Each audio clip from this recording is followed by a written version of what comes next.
Hello tout le monde. Je voulais revenir sur YouTube depuis un petit moment, mais je voulais pas revenir pour rien. Je voulais revenir avec The vidéo, et ce n'est autre que la vidéo qu'on m'a le plus demandé depuis que j'ai créé cette chaîne, c'est la vidéo du make-up marié. Pour ceux qui ne me connaissent pas, je m'appelle Karina Châtel, je suis maquilleuse professionnelle sur Paris depuis à peu près une dizaine d'années, et durant ces années, j'ai pu maquiller des dizaines, voire même des centaines de mariés. Et bien que chaque marié veuille un make-up différent, il y a toujours 2-3 styles qui ressortent. Aujourd'hui, le maquillage qu'on va faire, mon favori, mon préféré, c'est le maquillage marié, le bridal make-up des maquilleurs et maquilleuses israéliens. C'est un make-up, comme vous le voyez là, qui est assez glowy, où il y a pas mal de contouring quand même, c'est pas un truc très naturel. En général, au niveau des yeux, elles font un... c'est pas vraiment un fox eyes, mais c'est un eyeliner fumé.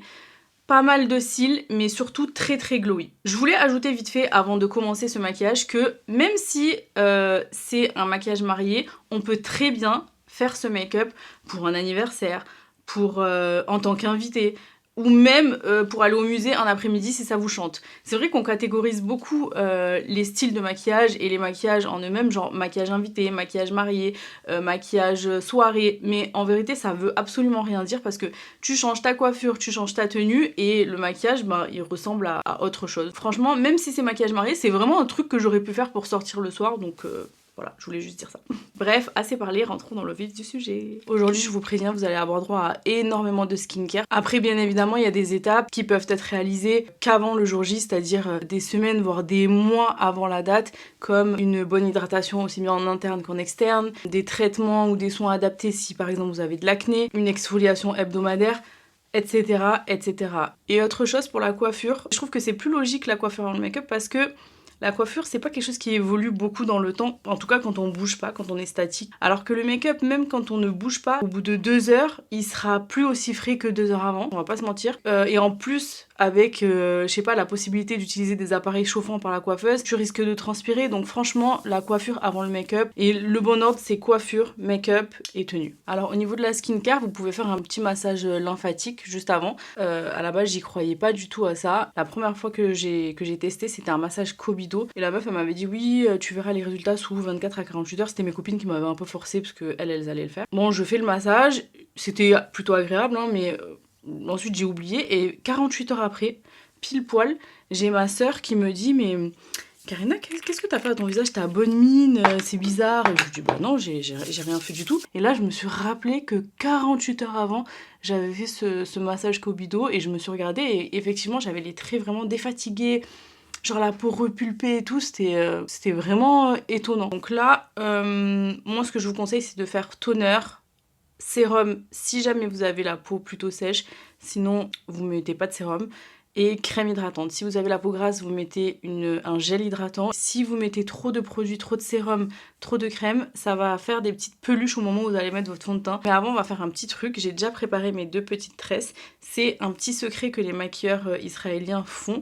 C'est qu'ils font 2 petites tresses de chaque côté. Normalement, ils font la tresse et ils tirent comme ça derrière. Mais moi je vais utiliser ce truc que j'ai acheté sur AliExpress. Il y a des petits clips, vous accrochez chaque mèche de chaque côté et ensuite vous réglez selon l'intensité du lift que vous voulez et aussi l'intensité du mal de tête que vous pouvez accepter parce que bien sûr on n'a rien sans rien, il faut souffrir pour être belle. Mais ceci dit, le Doliprane existe et vous n'allez pas avoir 2 mariages. Donc aujourd'hui, on souffre en silence. Prenez votre élastique et vous le passez comme ça. Ouh là là!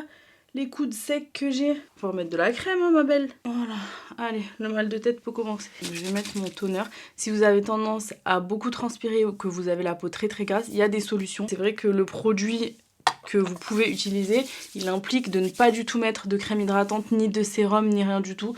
Donc si vous avez la peau sèche et que vous transpirez, c'est-à-dire moi, c'est un peu relou. D'ailleurs là, je vais bientôt aller à Londres et je vais faire du botox, mais pas du botox pour figer les muscles, je vais faire du botox en sous-cutané, genre vraiment juste sous la peau, c'est pour bloquer la transpiration. J'espère que ça va marcher parce que franchement l'été là c'est trop. Si vous avez la peau grasse ou mixte ou que vous voulez pas trop briller, je vous conseille cette crème. Franchement elle est vraiment pas mal, c'est de la marque Kiehl's. C'est pas une crème, c'est un gel hydratant et il hydrate super bien. Vous en mettez 2 partout, sauf au niveau des sourcils et de la paupière supérieure. Pour le contour des yeux, il y a la team contour des yeux et il y a la team no contour. Moi, c'est la team no contour parce que j'ai pas le contour des yeux spécialement sec. Maintenant, si vous avez le contour des yeux sec, prenez une autre crème qui est beaucoup plus hydratante uniquement sur le contour des yeux. La dernière étape skincare, c'est un truc qui va vous paraître très bizarre, mais que je fais tout le temps, c'est l'exfoliation des lèvres. Donc là, j'ai pris la brosse à dents de ma fille parce que moi j'ai une brosse à dents électrique et c'est moins bien pour le faire. Vous la prenez et vous la passez sous l'eau chaude et vous venez vous frotter comme ça. En même temps, ça active la circulation sanguine, donc elles sont un peu plus rouges. Ça fait comme quand vous venez de... Vous m'aurez comprise. Elles sont grave plumpy et tout, j'aime trop. Et ensuite, vous prenez votre baume et vous en mettez très généreusement. Vu qu'il va poser pendant toute la durée du make-up et que le make-up il va durer quand même assez longtemps, vos lèvres elles seront grave repulpées, rebondies. Bon là c'est bon, ma skincare elle est finie, on peut enfin passer au make-up. Moi je commence toujours par le teint parce que j'aime bien avoir une idée de sur quoi je travaille. Sans surprise, je vais utiliser le Armani Luminous Silk. C'est la teinte 7-8. Avant de mettre mon fond de teint, je vais d'abord primer mes paupières avec un anti-cerne. Je vais utiliser le Dior Skin Correct en teinte 3WO. J'utilise pas un anti-cerne trop clair parce que sinon après ça risque de faire gris. Mais plutôt une teinte qui se rapproche de notre couleur de peau. Et ensuite, on estompe. Et ensuite, on va passer au fond de teint. Je vais en mettre sur ma petite palette et je vais commencer à l'utiliser avec un pinceau. Au niveau de l'arcade, là, on peut remonter un peu ici, juste on n'en met pas au milieu. Il y a un fond de teint que j'ai découvert récemment, que j'aime beaucoup aussi d'ailleurs, je sais pas pourquoi j'ai pas utilisé celui-là. C'est le Haus Labs. Ils en ont beaucoup parlé sur TikTok et sur les réseaux, mais sur les réseaux des Américains. Mais parce qu'il est pas encore sorti en France, et c'est dommage parce que vraiment, il est trop bien. Il me fait penser à celui-ci, mais il est un peu plus couvrant et un peu plus hydratant, je dirais. Il est vraiment bien. Ensuite, je passe directement au contour. Je vais mélanger ces deux couleurs. Je mélange la Medium 2 et la Light 1. Et je viens mélanger avec le pinceau que j'ai utilisé pour le fond de teint. Et ça donne cette couleur qui est pas trop orangée, qui est parfaite. Mais pas trop grise non plus, parce que si c'est trop gris, c'est moche. Donc on vient commencer par les pommettes. C'est pas une démonstration de contouring, donc je vais pas rentrer dans les détails. Ensuite on en met ici. On sculpte bien. Un petit peu ici pour faire un régime express. Tu connais. Je vais pas faire un contouring du nez trop intense. Je vais me focus surtout sur la pointe. On estompe mais on n'appuie pas non plus trop fort. Parce que on doit garder quand même une certaine couvrance. Ce que j'aime dans ce produit, c'est qu'il se blende à la perfection. Mais il sèche pas vite. C'est vraiment un produit vraiment crémeux. Et même si tu le mets et que tu le laisses 5-10 minutes, eh ben, tu peux revenir le blender à ce moment-là. Alors que... Pour comparaison, le contour de Rare Beauty, il est trop bien, hein, mais il sèche tellement vite. Ensuite, on passe à l'anti-cerne. Donc moi, je vais faire la technique que j'aime bien appeler le blush sandwich. Je sais pas du tout si ça avait été fait avant moi ou si c'est moi qui l'ai inventé.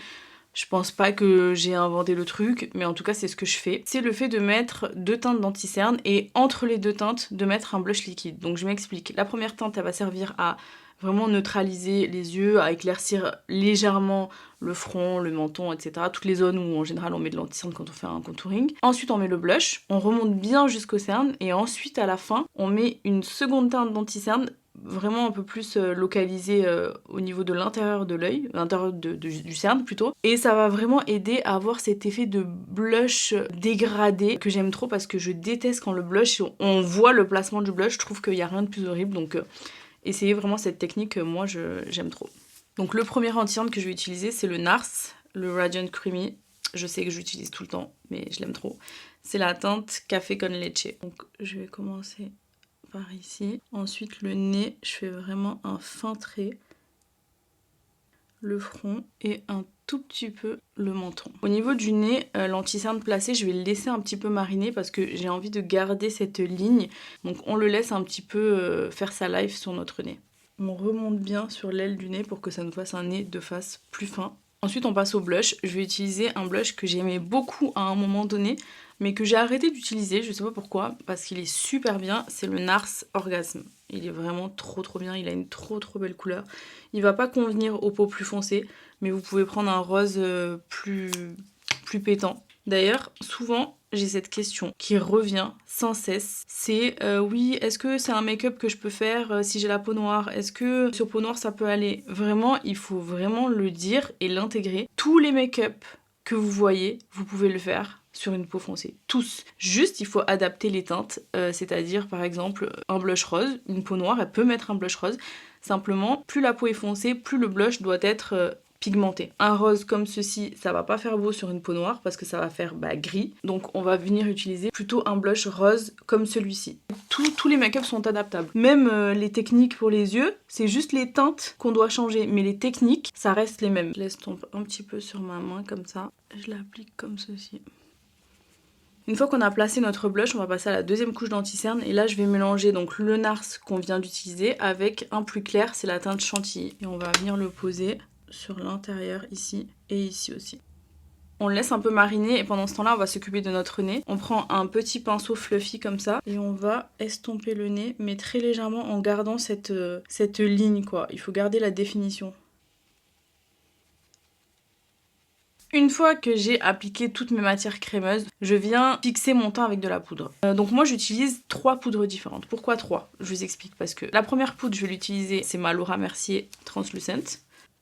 Je presse bien la matière à l'intérieur comme ça. La deuxième poudre que je vais utiliser, c'est la Laura Mercier Honey qui est un peu plus foncée et je vais l'utiliser sur le reste du visage parce que j'ai pas envie d'éclaircir ou de griser mon teint. Et la troisième poudre, c'est la Pound Cake de Huda qui est plus claire que la première qui va venir me servir pour mon baking. Pour la deuxième poudre, donc moi la Honey, je vais utiliser un gros pinceau. Si vous avez la peau grasse, je vous conseille d'utiliser la houppette et de vraiment presser sur tout le visage. Et ensuite je fais mon baking avec la Pound Cake de Huda. J'en mets pas là où j'ai mes ridules. Vous voyez quand vous posez votre baking, là ça fait vraiment un trait assez défini et on veut pas ça, on veut que le trait défini soit juste là où on veut. On estompe très légèrement. Ensuite le blush poudre que je vais utiliser c'est le Dior mais c'est le orangé, c'est pas le rose. Il a une trop belle couleur. Est-ce qu'il y a que celui-là qui a cette couleur? Non, pas du tout. Mais je trouve qu'il est bien. Donc voilà. Et j'aime trop le packaging aussi. Et je suis une pigeonne. Pour enlever le reste de notre baking, donc ici, on enlève simplement comme ça. Et pour les yeux, ce que j'aime bien faire pour rajouter encore un peu plus de lumière, je prends une poudre de fond de teint plus claire. Donc j'aime bien prendre la Fenty, la numéro 145. Et avec un pinceau dense, un peu rond comme ça, je viens tapoter et ça va rajouter de la lumière. Vous voyez comment ça fait vraiment illuminé, j'aime trop. Ensuite, je vais mettre mon bronzer poudre. Donc je prends un pinceau fluffy comme ça. Et je vais utiliser le Benefit Hoola Caramel. Je l'aime trop celui-ci. Maintenant qu'on a fini toutes les matières poudre, je vais mettre mon setting spray. Donc c'est le premier parce que je vais en utiliser 2. Donc le premier, franchement je trouve qu'il marche super bien. C'est le Porefessional. Il est trop bien. Et le deuxième, c'est un vraiment genre puissant. C'est genre de la laque pour le visage. J'aime bien celui-là parce que la brume, elle est super fine. Il n'y a rien de pire qu'un setting spray qui fait tch, et genre il y a plein de gouttelettes mais épaisses qui viennent sur ton visage. Ah, ça m'énerve. Genre, il n'y a aucun intérêt. On en met assez généreusement. Mais en fait, le setting spray, non seulement ça va fixer, mais en plus de ça, il y a cet effet mouillé. Quand ça va sécher, en fait ça enlève l'effet trop poudreux du teint qui est pas joli parce qu'on a mis quand même assez de poudre.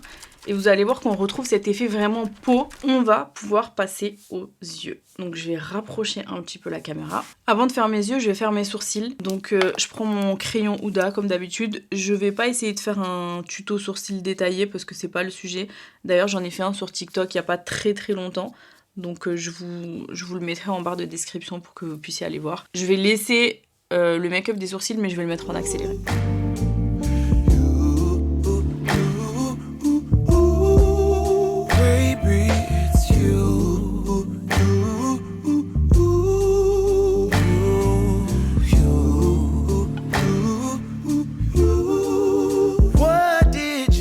Pour les yeux, on va faire un genre de eyeliner fumé qui va vraiment étirer les yeux et donner ce regard un peu sexy. Je vais commencer comme d'habitude, à peu près tous les make-up des yeux, à moins que ce soit coloré, je les commence avec mon bronzer. Donc je vais juste prendre ma palette de bronzer Fenty et je vais commencer avec cette couleur là. Ce make-up là des yeux, il est pas très technique ni compliqué, mais je trouve que le plus important dans un make-up marié, c'est le teint. Faut que le teint il soit glowy, beau. Juste les cils et la bouche et un beau teint genre bien glowy, bah ça fait le taf. Donc là je reprends mon bronzer, j'ai pris un légèrement plus foncé, celui-ci cette fois-ci. On va prendre un petit carton ou une petite carte. Moi je vais prendre ma carte de visite. Je vais venir la placer ici. On met le pinceau entre la peau et le bout de carton.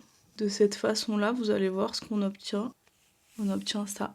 C'est vraiment très très très net. Deuxième étape, on va prendre un pinceau fluffy mais un peu plus petit, donc je prends celui-ci. Et on va prendre un marron un peu plus foncé. Et je vais venir définir un peu mon coin externe. On reste vraiment près de l'œil, c'est juste histoire de définir un petit peu plus avant de mettre l'eyeliner. Je vais prendre le Dear Dahlia, je l'aime bien. Et je fais un trait de liner qui est assez fin quand même. On l'arrête là, il faut pas non plus qu'il aille trop loin. Et après on va rajouter du fard noir par-dessus pour donner cet effet eyeliner fumé. Désolée mais on peut pas expliquer en faisant un liner. C'est impossible. Je vais prendre un petit pinceau assez dense, je prends celui-ci. Et je vais prendre ma palette Mario et je vais utiliser le noir. Ici. Et je vais venir estomper le noir. Le fard, je le remonte jusqu'à la moitié de l'œil. Là, j'ai pas trop besoin de patron parce qu'en fait, en bas, je veux garder la définition, mais en haut, je veux que ce soit fumé. Sur la paupière inférieure, je vais mettre un fard marron, mais marron froid. Genre, je vais mélanger celui-ci avec celui-ci. Pour juste donner un peu de définition, mais faut pas non plus tomber dans le smoky, donc on garde la main assez légère. On va mettre le fard un peu irisé sur le dessus des yeux. Je vais utiliser ma palette Dior. Je l'aime trop cette palette, mais le problème c'est que les fards à chaque fois ils s'enlèvent, ça m'énerve. Je vais utiliser un mélange du marron avec, je pense, celui-ci. Et je vais l'appliquer avec mon doigt. Et ensuite, on va passer à mon étape préférée, c'est les cils. Je vais pas montrer en détail parce que j'ai une vidéo dédiée, je vous invite à aller la voir, je vous la mettrai ici. Je vais passer à la bouche et c'est ça qui va sceller vraiment la beauté du truc. Je vais juste prendre un petit peu de poudre, je tapote un peu juste dans le capot, juste autour, là où je vais mettre mon liner pour que ce soit bien sec et pour que le liner il accroche bien. Je vais prendre un liner un peu rosé.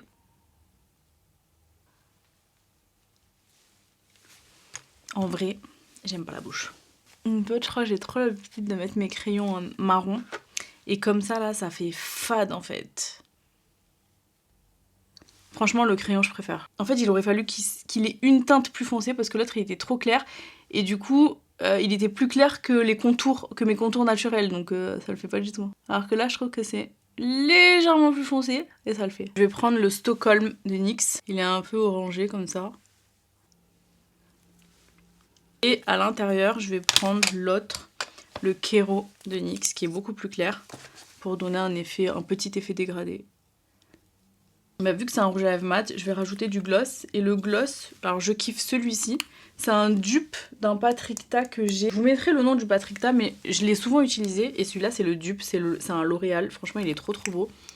Et il sent trop bon. Il sent la menthe. En fait, il sent la chicha.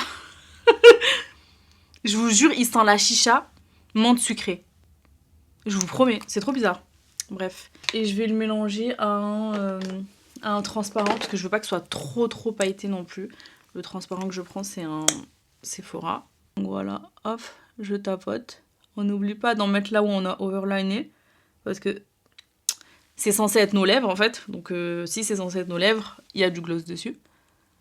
Vous voyez les petites particules rosées? Franchement, il est trop beau. Ah oui, mais je suis une ouf, il y a un truc que j'ai oublié parce qu'en fait, vu que j'en mets plus, il y a un truc que j'ai oublié. Je me disais, mon teint il est bien et tout, mais il manque un truc. Il me manque l'highlighter. C'est vrai que ces temps-ci, j'ai tendance à ne plus en mettre parce que j'aime bien les teints un peu genre mat, mais satinés, mais pas irisés.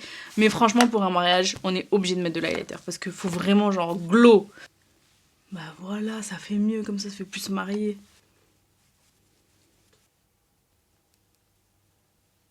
Voilà, là, je pense qu'on est dans un truc glowy. J'ai envie de rajouter ce blanc-là un peu sur la paupière pour donner un peu plus d'éclat. Ensuite, si vous voulez ajouter un peu des paillettes sur les yeux, vous pouvez. Moi, j'aime trop le Diamond Bomb de Fenty. Le blanc ou même le rosé, il est trop beau. Ou les deux mélangés, une tuerie. J'aime beaucoup trop. Et ensuite, pour finir, on va appliquer le fixateur de la mort qui tue. C'est le Kryolan. Je sais pas si on dit Kryolan ou Kryolan. Bref, on s'en fout. Alors là, vous bouchez tous les trous vous arrêtez de respirer parce que en fait c'est littéralement de la laque pour visage, c'est ça en fait. Et surtout ne l'utilisez pas tous les jours parce que je pense pas que les composants ils soient très... Mais bon, aujourd'hui on s'en fout, on veut juste que ça tienne, on s'en tape des ingrédients, donc voilà.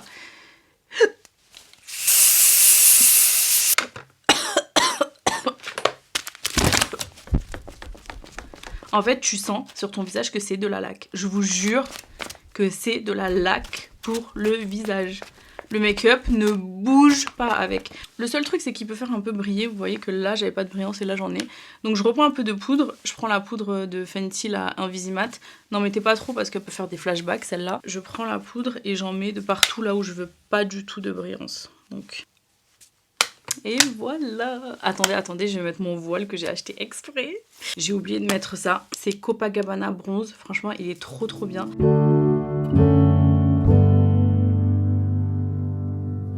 Wish that I could find the words to describe you now as I'm lying next to you.